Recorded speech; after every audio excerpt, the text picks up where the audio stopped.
જય સિયારામ. હું શારદાબેન. બાની રસોઈમાં આપનું સ્વાગત છે. તો આજે આપણે બનાવશું ખૂબ જ ઓછી સામગ્રીથી બનતું કાઠિયાવાડી ઢોકળીનું શાક.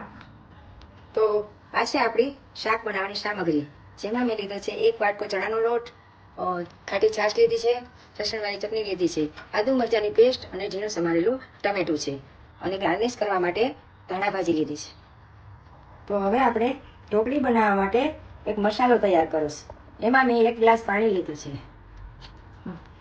જેમાં સ્વાદ પ્રમાણે નમક લીધું છે, હળદર લીધી છે અને મરચું પાવડર લીધું છે. તો હવે આ પાણીમાં મસાલાને આપણે મિક્સ કરી દઈશું. તો હવે આપણે સૌથી પહેલાં ઢોકળી બનાવશું. એમાં મેં 1 મોટી ચમચી તેલ લીધું છે. તો હવે આપણું તેલ આવી ગયું છે.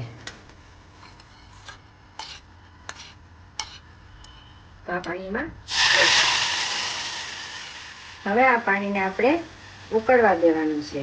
પાણી ઉકળી ગયું છે. તો હવે એમાં આપણે ચણાનો લોટ નાખશું અને આ રીતે આપણે એને હલાવશું.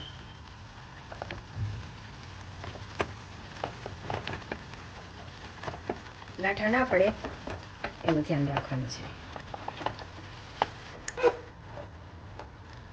આ રીતે બધું પાણી બળી જવું જોઈએ. તો આપણું આ ઢોકળીનું ખીચું તૈયાર છે.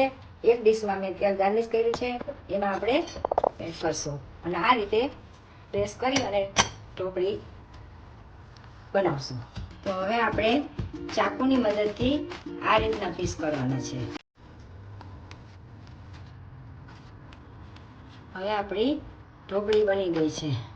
આ રીતની સોફ્ટ ઢોકળી બનાવવાની. તો હવે આપણે કઢાઈ લીધી છે શાકનો વઘાર કરવા માટે. એમાં મેં મોટા 3 ચમચા તેલ નાખ્યું છે, કારણ કે હું આ 6 વ્યક્તિ માટે શાક બનાવું છું, એટલે 3 ચમચા નાખું છું. તમારે જે પ્રમાણે હોય એ પ્રમાણે તેલ નાખવાનું. એમાં લાલ મરચું ઉમેરશું,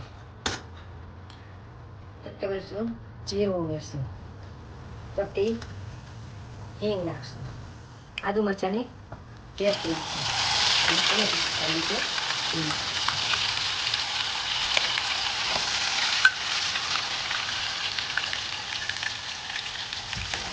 આ રીતના ટમેટા થઈ જાય એટલે આપણે મસાલો તૈયાર કરી લીધો છે. એ મસાલો એડ કરીશું. મેં લસણવાળી ચટણીનો મસાલો કર્યો છે. ડુંગળી નથી નાખી, તમારે જો ડુંગળી નાખી હોય તો નાખી શકો છો. તો આ રીતના તેલ છૂટું પડી ગયું છે. તો એમાં આપણે થોડું પાણી ઉમેરશું અને મેં પહેલેથી જ મસાલો, હળદર, નમક, ધાણા જીરું પેસ્ટ બનાવેલી જ હતી. તો મસાલા સાથે 2 મિનિટ આપણે પાણી ઉકાળવાનું હતું. હવે પાણી ઉકળી ગયું છે, તો હું એમાં ખાટી છાશ એડ કરું છું.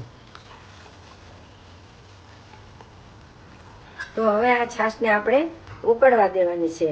તો ઢાંકણ ઢાંકી અને 2 મિનિટ ઉકળવા દેશું, જેથી કરીને આપણા મસાલા ચડી જાય. તો આપણી છાશ ઉકળી ગઈ છે. હવે આપણે એમાં ઢોકળી એડ કરશું. હું 2-4 ઢોકળીના પીસ એમ જ રાખીશ, જેથી કરીને શાકનો રસો ઘાટો થાય.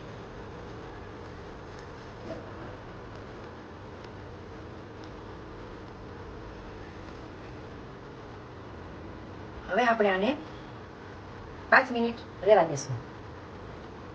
મેં પાણીનો વઘાર પહેલાં એટલે કરેલો હતો કે છાશ નાખીએ તો છાશ ફાટી ન જાય.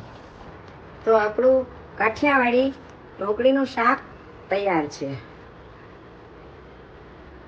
તો હવે આપણે એમાં કોથમરી એડ કરશું. તો આપણું કાઠિયાવાડી ઢોકળીનું શાક તૈયાર છે. તમે આ શાક રોટલા, રોટલી, ભાખરી સાથે લઈ શકો છો. તો આ રેસીપી તમે ઘરે જરૂરથી ટ્રાય કરજો, અને જો રેસીપી ગમી હોય તો મારી ચેનલને લાઈક, શેર અને સબસ્ક્રાઈબ કરજો.